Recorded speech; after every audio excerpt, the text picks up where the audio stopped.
On today's episode of Locked On 76ers, Keith and I talk about the Sixers on a 3-game losing streak right now, and they have to figure some things out with 7 games to go.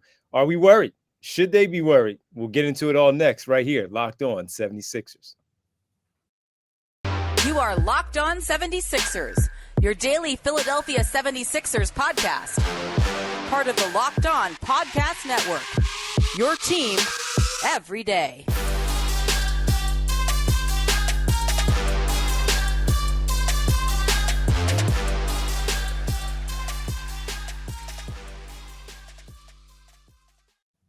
Welcome. You are Locked On 76ers. I'm Devon Givens from 97.5 The Fanatic Radio in Philadelphia, alongside my co-host and partner, as always, Keith Pompey from the Inquirer.com, Sixers beat writer extraordinaire. What's up, Keith? What's good, D? How you doing? How you been, man? Doing all right, man. Doing all right. Looking forward to this home trip. I'm sure you are. Home stand 2 games, so you don't have to hit the road for a little bit.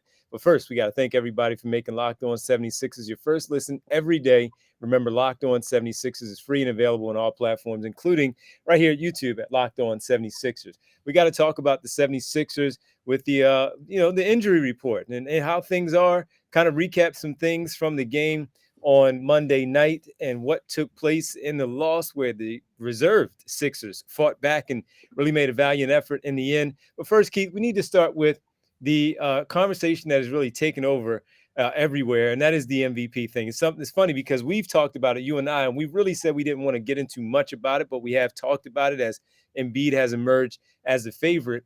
And all of a sudden, Keith, he is dealing with the calf injury. We know that he's dealing with the calf injury. It's not phony. He plays the 2 games in the back-to-back with James Harden, trying to help his team get the wins and make sure that they get some W's on the road. And all of a sudden, he is now dodging Nikola Jokic. And then, as he's dodging Nikola Jokic, he has a triple-double against the 76ers. Now Joel Embiid is no longer the favorite to win the MVP with 7 games to go.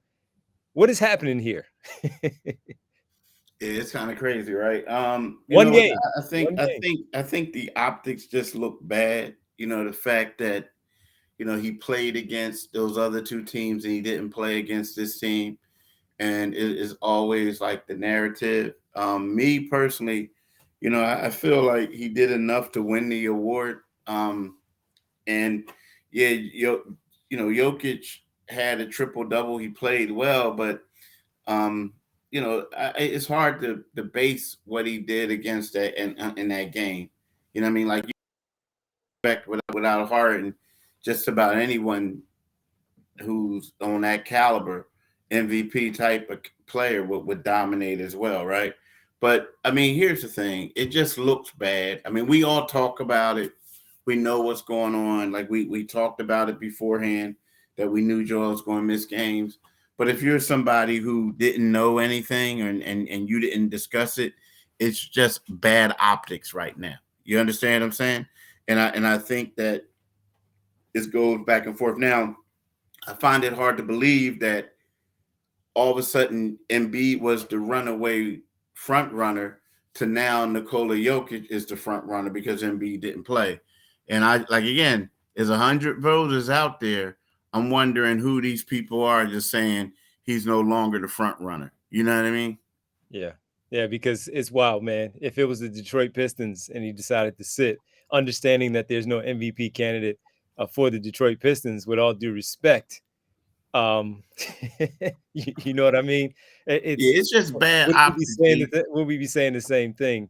Had he played 2 games in a row on the back-to-back trying to help his team win and had to take the game off because of a calf issue?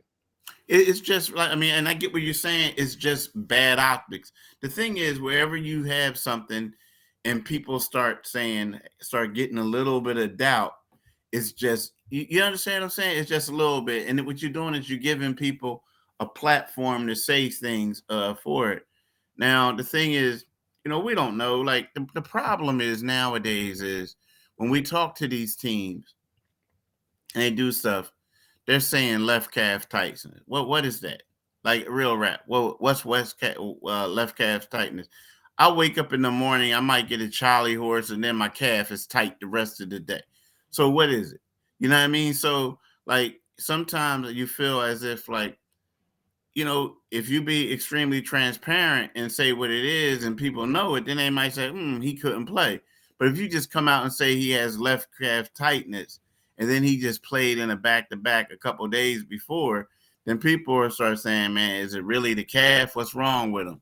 You know what I mean? So to me, it's just the optics. Now, I do think I saw the games. I was there. He didn't You said look. after the second game, he looked off. Exactly. That's what I'm saying. He looked off and he looked tired and then he looked bad. But again, if you're somebody out in California, if you're somebody in Bristol, Connecticut or whatever, and you didn't see that game, and then all of a sudden you just know he didn't play, then what do you say? He's ducking. That's what you say. But again, you weren't there for those other games. You didn't see him doing it. So it's just, to me, that's what I'm saying. I personally think that's ignorant because we've seen him play. We've seen of course. right? But that's why the people in Philly, that's why the people in Philly aren't the ones saying it. Well, I'll tell you what, man, before the game on Monday, I had a bunch of callers who were actually saying that he was actually dodging Nikola Jokic. Oh, really? Okay. So I felt like it's ignorant. I felt like it's selfish because we had what we had in our minds made up of the game that we were going to get from those two guys and the revenge that Jokic was maybe going to try to get. And I thought it was selfish for a lot of people to have that type of viewpoint on something that we don't know about and how his calf is actually feeling. For everybody who says they want him to win the MVP and then they feel like they want to stand up for him as soon as he's like, for whatever reason, he can't go while he was at shoot around. I thought it was ignorant for people to say that, especially one ESPN person that I'm not going to mention because I can't stand how he approaches his job. So that's just that. But we come back and we'll get into a little bit of the game last night, Keith, and talk about how the subs made it a game in the end, as it looked like the Nuggets were going to run away with it. We'll do that when we get back right here, Locked On 76ers. The tournament is heating up. It's in Fuego, and we're talking about the NCAA tournament, right? And there's no better place to get into the action than FanDuel, America's #1 sportsbook. That's because right now, FanDuel is giving new customers a no-sweat first bet up to $1,000. There's up to $1,000 back in bonus bets if your first bet doesn't win. Just go to FanDuel.com, Locked On, to sign up today and claim your no-sweat first bet. Then you can wager on everything from the money line to point spreads to which team will be cutting down the nets. All on an app that's safe, secure, and super easy to use.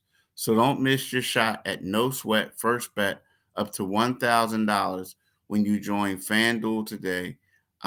Right? Just go to FanDuel.com/locked on to sign up. Make every moment more with FanDuel. Thank you for making Locked On 76ers your first listen. For your next listen, check out the Locked On Now podcast. Nightly recaps of every NBA game with analysis from our local experts. It's free and available wherever you get your podcast. Keith, nightly recap last night, 116-111, final score in Denver. And the Sixers were down big by as much as 22 points, came back in the fourth quarter. Tyrese Maxey was brilliant with his 29. He was the one, of course, that we expected to really play well. Tobias Harris had a decent game. And then you had some really nice minutes from Jalen McDaniels and Paul Reed off the bench, man. How impressed were you? Look, and we're not giving out participation trophies, but it looked like the game was over. And the starters for the Nuggets were still out there while these players for the Sixers brought them back. What did you see in this one? I don't know. I wasn't really that much impressed by it. I'm gonna be honest with you. I mean, I know they came back, and here's the reason because I was looking at the game, and it was one of those things where, like, the Nuggets, they did put their starters back in there, but it was like one of those things to me, like they would go out there, and it's like they was like boxing. They was like hitting them with haymakers, stunning the Sixers, and then all of a sudden they would just back up and just throw a light jab, and the Sixers would like recuperate. And then all of a sudden, then they would hit them with another haymaker when they thought the Sixers were coming back. That's my basketball analogy. So, like, to me, it was like, yeah, the Sixers came back. They fell asleep at that point. But if you notice, these throughout the game, they was doing the same thing. They kept going up on the Sixers. Then all of a sudden, they start doing some stupid stuff, and then the Sixers would come right back. So for me, it's like in regards to the Sixers, they kept fighting, they kept doing all that other stuff, but you gotta believe it to yourself that when they go up against a quality team in the playoffs, like they're gonna stick their thing on that juggler, and they ain't gonna let the Sixers up. Like in that situation, if it was that situation. So I look at it more as Denver kept taking his foot off the gas and they almost got burnt by it. They almost messed up and it almost backfired more so than the Sixers like putting this fierce thing together, yada, yada, yada. Because everybody threw in the white tab. It looked like me, Denver was doing some stat collecting. They was trying to get Jokic some more points, let him dominate a little bit so he could get that triple-double. He already had the triple-double, but make it a nice triple. So, I mean, again, Sixers came back, but I felt like it was more what the other team wasn't doing. Well, sometimes it goes like that. You do that and you get stung, as you mentioned. You get bit a little bit, and the other team sneaks up on you and steals the game. Unfortunately for the Sixers, they were unable to steal it. But again, good minutes from Paul Reed. Nice to see Jalen McDaniels back, Keith, because what we've seen from McDaniels since he's been back with the hip, he hasn't really been able to play well out there while dealing with that hip issue. So for him to go out there and put up those types of numbers, double-digit scoring, shows athleticism again, something that we know they're going to need down the stretch, most importantly in the playoffs. Good to see him, I guess, just getting back into that form. Yeah, I agree. Yeah. All right, man. Well, on the other side, we also need to talk about the possibility of Joel Embiid and James Harden coming back. 7 games. How much can we expect them to play as we talk about that? Let's look ahead a little bit. Final segment right here on this Locked On 76ers podcast.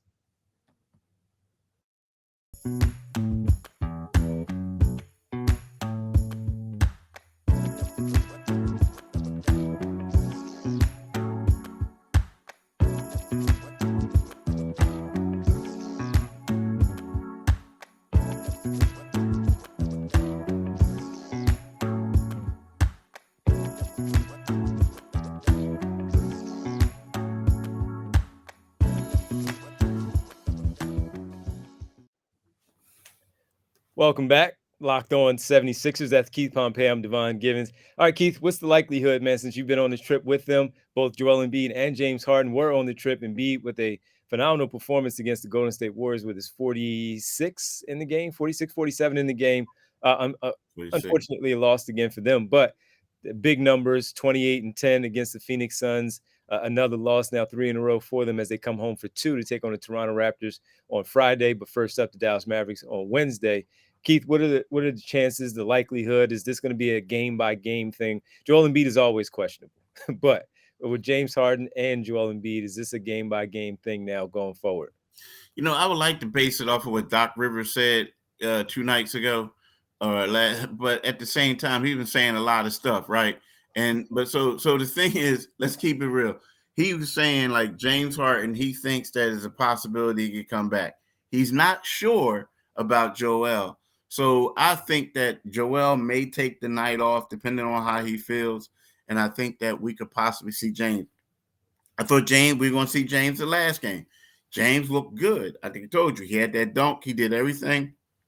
Then all of a sudden it went from, he's playing to, we don't know. Then exactly. Then he didn't play. So I don't know, dude, but I would think that James would play this game. Well, they're going to need him because, look, man, as we were looking at things really on Tuesday, as we get this one together and share this one for everybody, the Cleveland Cavaliers were playing the Atlanta Hawks, the Boston Celtics playing the Washington Wizards. Still an opportunity for the Sixers, who are a game and a half up on Cleveland, but still back 2.5 games of the Boston Celtics to still try to make up some ground there in the standings, man. So something that we would need for them to see. Do you think that with Embiid and the MVP thing, while he may care or may not care, try to get these games in to do what he needs to do to get some points up on the board? Or is it more of that with the fact that they are still looking at the seeding and making sure they get enough wins as possible? I mean, I think is like basically a feel for everything. You know what I Okay. mean? Yeah. Like how he feels, how they feel about certain situations. I think right now I mean, if they had it all over again, you would wonder if they would have played everyone so they will still be in contention for the Eastern Conference Finals. I mean, title. So I don't know, but I think it's really going to be a feel for everything. They just situation step by step, situation by situation. Well, I know one thing, man. We know that Dallas can score points. They did so on Monday night in their win, and we saw the Sixers and those guys go at it in Dallas a few weeks ago. That one loss there during that stretch where the Sixers were rolling. So should be an interesting one. And tomorrow, you know what, Keith, we'll preview the game and get into a little bit more of the Sixers and the Mavericks. We thank everybody for making Locked On 76ers your first listen. We'll preview the game for the Sixers and Mavericks tomorrow. Now make your second listen Locked On NBA, Locked On experts covering the biggest stories around the NBA every Monday through Friday in less than 30 minutes. It's free and available wherever you get your podcasts. You mind letting the good folks know where they can find us? Yeah, wherever you get your podcast, you can make sure you can get this podcast, Locked On 76ers. When you go to the YouTube channel, make sure you basically click on the Liberty Bell. You become a new subscriber, and you get notifications when we do our podcast. Also, make sure you listen to my man D at the Devon. I'm on 97.5 FM from 6 p.m. to midnight. Now, again, it's going to be the post game show. But if you really want to be, Live from the arena. live from the arena. So if you really want to, just get them, do that. And then secondly, make sure you follow my man D on Twitter at DevonG975. Follow me on Twitter at Pompey on Sixers and read my Sixers related articles in the Philadelphia Inquirer. We're having our annual knockout, Keith, on Wednesday night after the game for our listeners and the Fanatics. So it's going to be interesting. See who wins. All right, I'm looking forward to it. You should lace up. Yeah, I don't. My game is too deadly for that. I ain't trying to. I ain't trying to break any ankles. You know what I mean? It's just knockout. EB doesn't even want any. Free throws, man. Free throws. Oh, free throw. Oh, all right. Yeah, free throws. All right. We'll get you out there one of these, man. Thanks, Keith. Thanks, everybody. We'll talk to you tomorrow. All right, peace.